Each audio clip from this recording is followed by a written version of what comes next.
यह कहानी राजस्थान के कोटा शहर की एक भूतिया हवेली के बारे में है।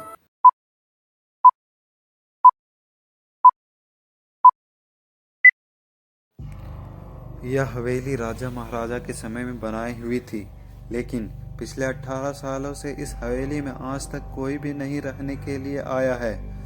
इच्छा होने पर भी इस हवेली में कोई भी नहीं रह पा रहा था, क्योंकि लोगों का मानना था कि इस हवेली में भूत प्रेत का साया है। जब अजीत सिंह को इस हवेली के बारे में पता चला तो उसने तय किया कि वो इस रहस्य को जानकर ही रहेगा, क्योंकि लोग इस हवेली में नहीं रह पा रहे हैं। उसने मजबूत इच्छा शक्ति से हवेली में रहने की पूरी तैयारी कर ली।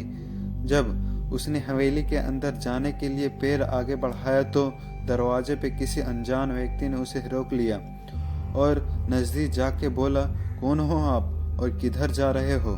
अजीत सिंह ने जवाब देने के बजाय उनसे सवाल किया, जी आप कौन? मेरा नाम अर्जुन है और मैं ही पास में रहता हूँ। अजीत सिंह ने कहा, ओह अच्छा, मैंने सुना है कि यह हवेली एक भूतिया हवेली है और यहाँ कोई नहीं रह पा रखता है, इसलिए मैं इस हवेली में एक दिन रुकने का फैसला किया हूँ। अर्जुन सिंह ने कहा, जी हाँ, आपने सही सुना है और आप भी अंदर मत जाइए। मेरी माने तो आप भी वापस लौट जाइए, यहाँ बहुत खतरा है। यह सुनकर अजीत सिंह खुश हो गया, जैसे उन्हें कोई लॉटरी लग गई। अर्जुन ने उसकी खुशी को देखकर बोला, आप क्यों खुश हो रहे हो? आपको तो भूत का नाम सुनकर डर लगना चाहिए। शायद आपको पता नहीं होगा कि मैं भूत प्रेत में काफ़ी दिलचस्पी रखता हूँ। अगर इस हवेली में भूत है तो मैं अंदर ज़रूर जाऊँगा और सारी सच्चाई का पता लगाऊंगा। इतना कहकर अजीत सिंह उस हवेली में चले गए।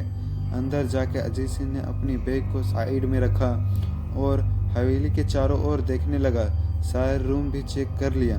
बाद में ड्राइंग रूम के आगे सोफे पर बैठ गया। उसने वहां बैठकर दारू के 2-4 पैग भी पिए। वही अचानक उस रूम में लाइट का एक बल्ब चालू बंद होने लगी, लेकिन अजीत ने उस पर ध्यान नहीं दिया। थोड़ी देर बाद दूसरा बल्ब चालू होने लगा, फिर तो हवेली की सारी लाइट चालू बंद होने लगी। यह सब देखकर अजीत अपनी जगह पे खड़ा हो गया और संपूर्ण सचेत हो गया। अचानक उसके सामने एक छोटा टेबल हवा में उड़ने लगा। करीबन 6 फुट हवा में ऊपर जाने के बाद गोल गोल घूमने लगा और बाद में अजीत सिंह की ओर तेजी से आने लगा। अजीत सिंह ने तुरंत ही अपनी जगह बदल दी और दूसरी ओर चला गया और वो टेबल वहीं जाके गिर गया जहां अजीत सिंह खड़ा था। अजीत कुछ समझ पाता उतने में सोफे की सीट उसकी ओर आने लगी। वो जल्द खड़ा हो गया और छलांग लगा के दूसरी ओर कूद गया, जिसके कारण सोफा दीवार को टकराया और अजीत सिंह बच गया। अचानक सब कुछ शांत हो गया। अजीत ने चारों ओर सतर्कता से देखा और बड़ी आवाज में बोला, तुम जो भी हो सामने आकर के बात करो। वहीं एक बड़ी परछाई उसके सामने आई। अजीत ने उस परछाई को देखकर बोला, कौन हो तुम और क्यों मुझे मारना चाहते हो? परछाई, तुम्हारी भूल के कारण। अजीत, मेरी भूल? मैंने कौन सी भूल की? परछाई, इस हवेली में आने की भूल। मैं किसी को इस हवेली में खुश नहीं देख सकता। अजीत, लेकिन क्यों? वो परछाई जवाब दिया, आज से 18 साल पहले इस हवेली में मालिक ने मुझे यहीं पे ही मार डाला। मेरी कोई गलती भी नहीं थी। इस कारण की वजह से मेरी आत्मा इस हवेली में भटकती रहती है। मैं किसी को ही इस हवेली में नहीं रहने दूंगा, क्योंकि इस हवेली में मेरा खून हुआ था। इस हवेली में जो भी रहने के लिए आएगा उसकी मौत होगी।